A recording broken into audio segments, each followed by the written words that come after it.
आपने ये चीज़ बहुत बार सुना होगा कि कल क्या होने वाला है, किसी को नहीं पता। तो वैसा ही एक टर्म है स्टॉक मार्केट के अंदर, जिसको कहा जाता है द ब्लैक स्वान इवेंट। तो आज के इस वीडियो के अंदर हम लोग उसी टॉपिक के बारे में बात करने वाले हैं। तो welcome to another new video of Option Empire. अगर आप लोग फर्स्ट टाइम हमारे चैनल को विजिट कर रहे हो तो चैनल को ज़रूर से लाइक, शेयर और सब्सक्राइब कर लेना। तो आज का ये टॉपिक बहुत ही ज़्यादा हटके होने वाला है। आज हम लोग एक इंटरेस्टिंग टॉपिक जो कि है द ब्लैक स्वान इवेंट, उसके बारे में एकदम विस्तार से बात करने वाले हैं। तो सबसे पहले हम लोग डेफिनेशन जान लेते हैं ब्लैक स्वान इवेंट का। A black swan event is an unpredictable event that is beyond what is normally expected of a situation and has potentially severe consequences।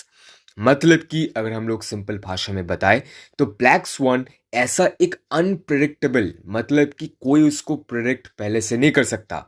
तो ऐसा एक अनप्रिडिक्टेबल इवेंट होता है जो कि कभी भी यहाँ पे मार्केट के अंदर हो सकता है और जिसका कॉन्सिक्वेंसेस बहुत ही ज्यादा डेंजरस होता है मार्केट के लिए, सभी कंपनीज के लिए और सभी इन्वेस्टर्स के लिए। अब देखो, ये जो ब्लैक स्वान इवेंट होता है उसको बहुत ही ज्यादा रेयर माना जाता है। मतलब कि हर एक दिन वो इवेंट नहीं होता, लेकिन उसका जो इम्पैक्ट पड़ता है मार्केट के अंदर और सभी इन्वेस्टर्स के ऊपर, वो बहुत ही ज्यादा सीवियर इम्पैक्ट होता है। और ये सिर्फ किसी पर्टिकुलर एक कंट्री के ऊपर नहीं रहता, बल्कि इसका जो इम्पैक्ट होता है वो यहाँ पे ग्लोबली होता है, पूरे वर्ल्ड वाइड में होता है। थोड़ा सा हम लोग इसके हिस्ट्री के बारे में भी जान लेते हैं।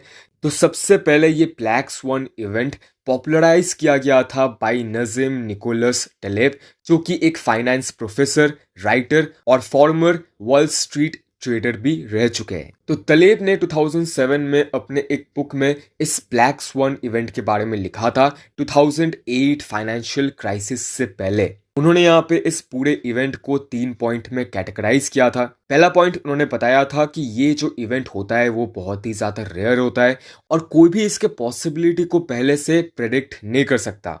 सेकेंड पॉइंट, उन्होंने ये चीज भी बताया था कि इसका जो इम्पैक्ट होता है वो बहुत ही ज्यादा डेंजरस और वर्ल्ड वाइड होता है। और थर्ड पॉइंट, बहुत लोग समझते हैं कि इसको यहाँ पे अवॉइड किया जा सकता है बाय डाइवर्सिफिकेशन या फिर बाय एनालिसिस, लेकिन वैसा कुछ भी नहीं हो सकता। जब यहाँ पे ब्लैक स्वान इवेंट होगा तो कोई भी स्ट्रैटेजी काम नहीं आता। अभी हम लोग यहाँ पे कुछ पास्ट एग्जाम्पल को देख लेते हैं ब्लैक स्वान इवेंट का। अगर आपको याद होगा 2008 में एक बहुत बड़ा क्रैश आया था यूएस हाउसिंग मार्केट के अंदर। तो वो एक बहुत ही ज्यादा बेहतरीन एग्जाम्पल है of this black swan event. और वो जो 2008 का फाइनेंशियल क्रैश आया था, फाइनेंशियल क्राइसिस आया था, तो वो सिर्फ यूएसए को फेस नहीं करना पड़ा था। उसका जो इम्पैक्ट था वो यहाँ पे ग्लोबल था और साथ ही साथ सभी के ऊपर उसका असर यहाँ पे पड़ा था। अभी यहाँ पे सबसे जो फेमस एग्जाम्पल है वो है कोविड-19 का क्रैश। जब यहाँ पे 2020 में कोविड-19 आया था तो मार्केट किस तरीके से क्रैश हुआ था और उसका इम्पैक्ट भी यहाँ पे सारे देश में हुआ था। तो वो भी एक बहुत ही ज्यादा प्रोमिनेंट एग्जाम्पल है ऑफ ब्लैक स्वान इवेंट।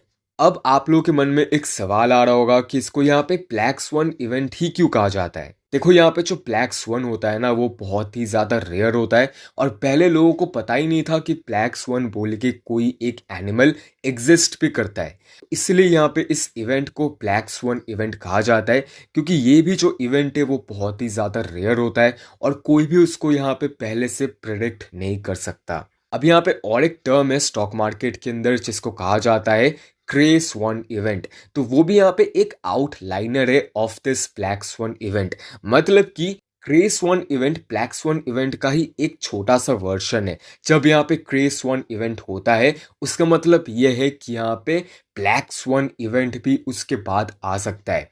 तो ग्रे स्वान इवेंट में जो यहाँ पे इन्वेस्टर्स होते हैं, जो यहाँ पे मार्केट होते हैं, वो यहाँ पे खुद को रेडी कर सकते हैं ताकि उनको ब्लैक स्वान इवेंट को फेस नहीं करना पड़े। तो आशा करते हैं कि वीडियो आप सभी को बहुत ही ज़्यादा पसंद आया होगा। बहुत ही ज़्यादा ये एक इम्पॉर्टेंट और यूनिक टर्म था जो कि मैंने आपको बता दिया। अगर आप लोगों को वीडियो पसंद आया है तो वीडियो को ज़रूर से लाइक, शेयर और सब्सक्राइब भी कर देना। तो मिलते हैं नेक्स्ट वीडियो पे, तब तक के लिए बाय बाय।